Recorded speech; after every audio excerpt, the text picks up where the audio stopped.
Sir என் பையன் வந்து டாக்டருக்கு படிக்கணும். ஒருவேளை நான் டாக்டருக்கு என் பையனுடைய ஜாதகத்தை பார்த்து அதை நான் செலக்ட் பண்ணா தான் அவர் டாக்டருக்கு படிப்பாரா, அல்லது நான் பார்க்காம விட்டுட்டா? நீங்க என்ன முயற்சி செஞ்சாலும், என்ன முடிவெடுத்தாலும், என்ன செஞ்சாலும் இயற்கைப்படி தான் போகுது, விதிப்படி தான் போகுது. எனவே உங்களுடைய பையனையோ உங்களுடைய பொண்ணையோ நீங்கள் படிக்க வைத்தாலும் படிக்க வைக்காவிட்டாலும் உங்கள் பையனோ உங்க பொண்ணோ டாக்டருக்கு படிக்கணும்னு விதி இருந்தா உங்களையே மீறி, உங்களையும் அறியாமல், உங்களுடைய கையையும் மீறி அது. பொதுவாக ஒரு ஜாதகத்துல புதன் என்ற கிரகம் வக்ரமோ பரிவர்த்தனையோ சந்திலையோ இருந்தா, இப்ப உங்க ஜாதகத்திலேயோ அல்லது உங்களுடைய குழந்தைகள் ஜாதகத்திலேயோ, நான் சொல்றது குடும்பத்துல ஒரே ஒரு வக்ரம், ஒரே ஒரு பரிவர்த்தனை, ஒரே ஒரு விளிம்பு புதன் இருந்தா போதும். அவங்க குடும்பத்துல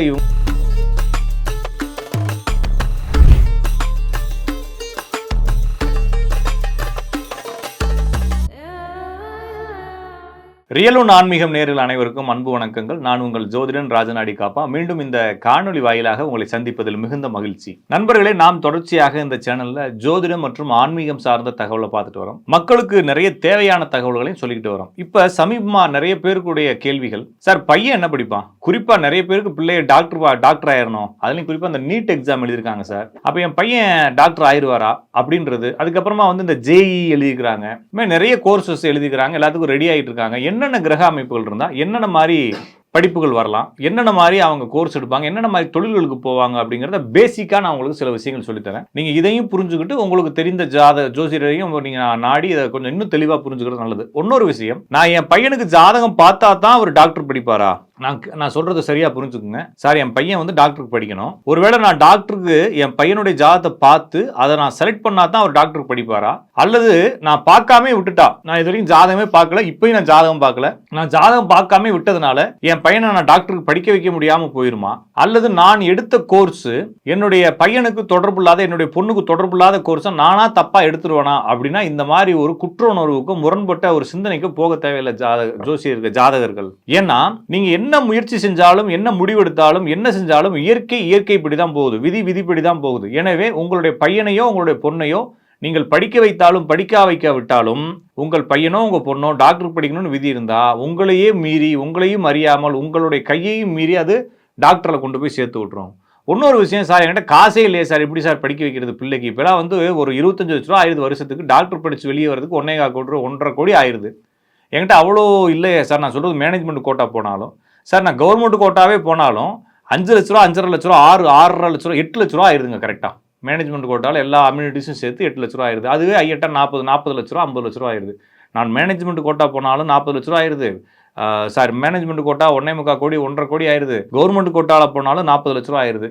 ஒரே ஒரு சோர்ஸ், நான் கவர்மெண்ட்டில் செலக்ட் ஆகிட்டா, கவர்மெண்ட் காலேஜில் செலக்ட் ஆகிட்டா மட்டும் எனக்கு ஒரு 50,000க்குள்ளே முடிஞ்சிருது சார். அப்போ ஒருவேளை என் பையனும் என் பொண்ணும் இந்த மாதிரி கவர்மெண்ட்டுக்குள்ளே போகாமல் கவர்மெண்ட் கோட்டாக்குள்ளே செல்ஃப் ஃபினான்ஸுக்குள்ளே போனாங்கன்னா அப்போ என்ன சார் ஆகும்? அதுக்கு பணம் வருமானா? உங்களுக்கு விதி இருந்தால் பணத்தை கொண்டு வந்து காலம் தானாக உங்கள்கிட்ட சேர்த்தணும். சரியா புரிஞ்சுக்கங்க. எனவே ரொம்ப குழப்பிக்காமல் இந்த வீடியோவை ரிலாக்ஸாக பாருங்கள். கண்டிப்பாக உங்கள் பையனுக்கு விதி இருந்தால், நான் இந்த வீடியோவை பார்க்காம விட்டாலும் சரி, நான் சொன்ன விதிகள் உங்களுக்கு புரியாமல் போனாலும் சரி, உங்கள் பையன் படிப்பார், உங்கள் பொண்ணு படிப்பாங்கன்றத முடிவோட பாருங்க. மற்றும் மருத்துவம் மட்டும் இல்லாமல் இன்னும் நிறைய கோர்சஸ் இருக்கு, அது என்னன்னு நான் சொல்றேன். பொதுவாக ஒரு ஜாதகத்துல புதன் என்ற கிரகம் வக்ரமோ பரிவர்த்தனையோ சந்திலையோ இருந்தா, அப்ப உங்க ஜாதகத்திலேயோ அல்லது உங்களுடைய குழந்தைகள் ஜாதகத்திலேயோ, நான் சொல்றது குடும்பத்துல ஒரே ஒரு வக்ரம், ஒரே ஒரு பரிவர்த்தனை, ஒரே ஒரு விளிம்பு புதன் இருந்தா போதும். அவங்க குடும்பத்துல இந்த மாதிரி நபர்களை மெடிக்கலுக்கு தள்ளலாம். ஒரு ஜாதகத்தில் மெடிக்கலை குறிப்பிடுவது செவ்வாய், புதன், சந்திரன், சூரியன், இந்த 4 கிரகங்களும். அப்ப சந்திரன் என்ற கிரகம் அப்ப ரிஷபராசியோ, கடகராசியோ, மகர ராசியோ, விருச்சக ராசியோ அந்த பையன் இருக்கணும், அந்த பொண்ணு இருக்கணும். அப்படி இல்லாத பட்சத்துல சந்திரன் என்ற கிரகம் ஏதாவது ஒரு ராசியில இருந்து சந்தியில இருக்கணும்.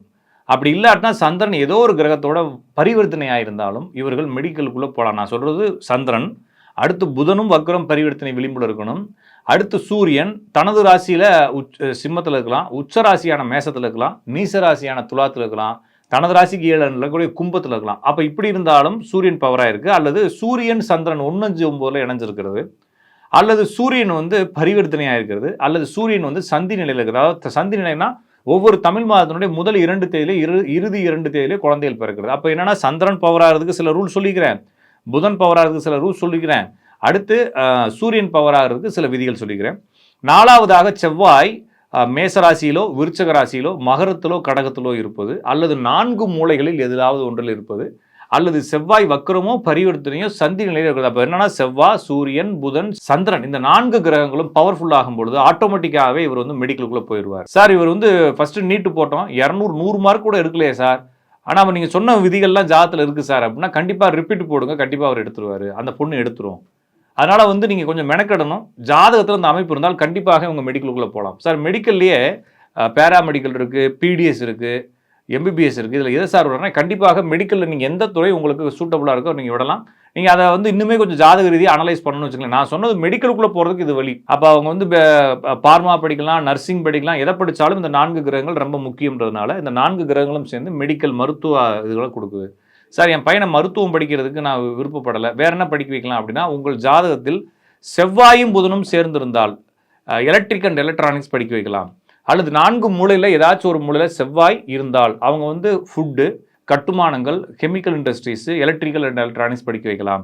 உங்களுடைய ஜாதகத்தில், உங்களுடைய பொன் ஜாதகத்திலோ அல்லது உங்கள் பையன் ஜாதகத்திலோ சுக்கிரன் வக்ரமாகவோ சுக்கிரன் பரிவர்த்தனையாகவோ சுக்கிரன் விளிம்பிலோ இருந்தால் அல்லது குரு பரிவர்த்தனை வக்ரம் விளிம்பில் இருந்தால் சிஏ போன்ற எக்கனாமிக் சம்மந்தப்பட்ட பேங்கிங் சம்மந்தப்பட்ட தொழில்களுக்கு அனுப்பலாம். ஒரு ஜாதகத்தில் குருவோ சூரியனோ பவர்ஃபுல்லாக இருந்துச்சு அப்படின்னா அவங்க வந்து ஆளுமையான பணிகள், பேங்க் எக்ஸாம் எழுத வைக்கிறது, கவர்மெண்ட் எக்ஸாம் எழுதி வைக்கிறதெல்லாம் செய்யலாம். உங்களுடைய குழந்தையுடைய ஜாதகத்தில் மீன ராசியிலோ அல்லது கன்னியா ராசியிலோ ஒரு கிரகம் இருக்குது, அல்லது துலா ராசியில் ஒரு கிரகம் இருக்குன்னா அந்த விஸ்காம்னு சொல்லக்கூடிய மீடியா, மார்க்கெட்டிங், அட்வர்டைஸ்மெண்ட் அந்த மாதிரி பணிகள், ஃபோட்டோகிராஃபி பணிகள், ஆன்லைன் சம்மந்தப்பட்ட பணிகள் இதெல்லாம் படிக்க வைக்கலாம். சந்திரன் பலமாக இருக்குது, சந்திரன்னா வந்து பரிவர்த்தனை அடைகிறதோ அல்லது சந்திரன் சந்தியில் இருக்கிறதோ அல்லது சந்திரன் வந்து ஆட்சி உச்சம் நீசம் பெறுவதோ இது மாதிரி இருந்துச்சுன்னா அவங்கள வந்து நீங்கள் ஐடிக்கு படிக்க வைக்கலாம். ஐடிலையுமே புதன் பவராக இருக்குது சார் அப்படின்னா அவங்க வந்து ஹெல்த் கேர் டொமைனுக்குள்ளே போகலாம். சுக்கிரன் பலமாக இருந்தால் பேங்கிங் டொமைனுக்குள்ளே போகலாம். அப்போ இந்த தொழில்கள்லாம் படிக்க வைக்கலாம். சார் என்னுடைய பையனுடைய ஜாதத்தில் சனியும் செவ்வாயும் சேர்ந்துருக்கு சார் அப்படின்னா இன்ஜினியரிங் விடலாம். என் பையனுடைய ஜாதத்தில் சூரியனும் புதனும் சேர்ந்துருக்குது அப்படின்னா நீங்கள் வந்து இந்த வீடு கட்டக்கூடிய ஆர்கிடெக்ட் அந்த மாதிரி பணிகளுக்குள்ளே விடலாம். அப்போ இது இல்லாமல் நான் மேனேஜ்மெண்ட் ஸ்டடி பண்ணுறேன், இது மாதிரி குரு சுக்கிரன் இணைவு இருந்தால் மேனேஜ்மெண்ட் ஸ்டடி இது மாதிரி விஷயம்லாம் பண்ணலாம். அப்போ நான் சொன்ன விஷயங்களை நீங்கள் அப்படியே அனலைஸ் பண்ணுங்கள். உங்கள் பையனோ உங்கள் பொண்ணோ என்ன படிப்புக்கு தயாராகிறாங்கன்னு பாருங்கள். அந்த அடிப்படையில் அவங்களுடைய படிப்பை நீங்கள் தேர்ந்தெடுக்கலாம். இன்னொரு விஷயம், ஒரு பையனுடைய ஜாதகத்தில் குருவும் சுக்கிரனும் சேர்ந்திருந்தால் அவருடைய கல்வி இடையிலேயே கட்டாயிருது. அதே போல் குருவும் சனியும் சேர்ந்திருந்தால் அவங்களுடைய கல்வி இடையிலேயே கட்டாகுது. எனவே இந்த குரு சுக்கிரன் இணைவு அல்லது சூரியன் சனி இணைவு அல்லது குரு சனி இணைவு இந்த 3 இணைவுகளும் இருந்தால் அவங்க இடையிலேயே கல்வியை விடுவதற்கான முயற்சிகள் பண்ணி திருப்பி அதை தொடருவாங்க. அது மட்டும் இல்லாமல் புதன் வக்ரம் பரிவர்த்தனை விளிம்பு இருந்தாலும் அவங்க கல்வியை இடையில கட் பண்ணி 1 வருஷம் ரிப்பீட் போட்டு படிப்பாங்க. அப்போ இந்த விஷயங்களை நான் சொன்ன விஷயங்கள் வேமா சொன்னாலும் நீங்கள் இந்த வீடியோன்றதுனால நீங்கள் திருப்பி ரிப்பீட் பண்ணி கேட்கலாம். இந்த விஷயங்களை மனசில் வச்சுக்கிட்டு உங்கள் பையனுடைய ஜாதகத்தை எடுத்து வச்சுக்கோங்க. உங்கள் பையனுடைய ஜாதகத்துக்கு பக்கத்துலேயே உங்களுடைய ஜாதகத்தையும் வச்சுக்கோங்க. ஏன்னா நிறைய விஷயங்கள் அப்பாவுடைய அம்மாவுடைய ஜாதகங்களை சில தகவல்கள் சொல்லும். அப்போ நான் சொன்ன விதிகள் உங்கள் ஜாதகத்தில் பொருந்திருந்தாலும் நீங்கள் நான் சொன்ன மாதிரி திட்டங்கள் இட்டிருந்தாலும் உங்கள் பையனையோ உங்கள் பொண்ணையோ நீங்கள் அந்த மாதிரி படிப்புகளுக்குள்ள விடலாம்.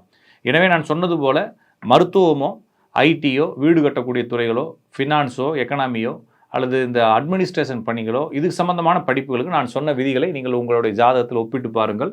உங்களுடைய குழந்தைகள் மென்மேலும் மிகப்பெரிய அளவில் படித்து பெரிய ஆளாக வர்றதுக்கு வாழ்த்துக்கள். மீண்டும் நல்ல ஒரு வீடியோவில் சந்திக்கும் முறை உங்களிடமிருந்து விடைபெறுவது உங்கள் அன்பு ஜோதிடன் ராஜநாடி காப்பா.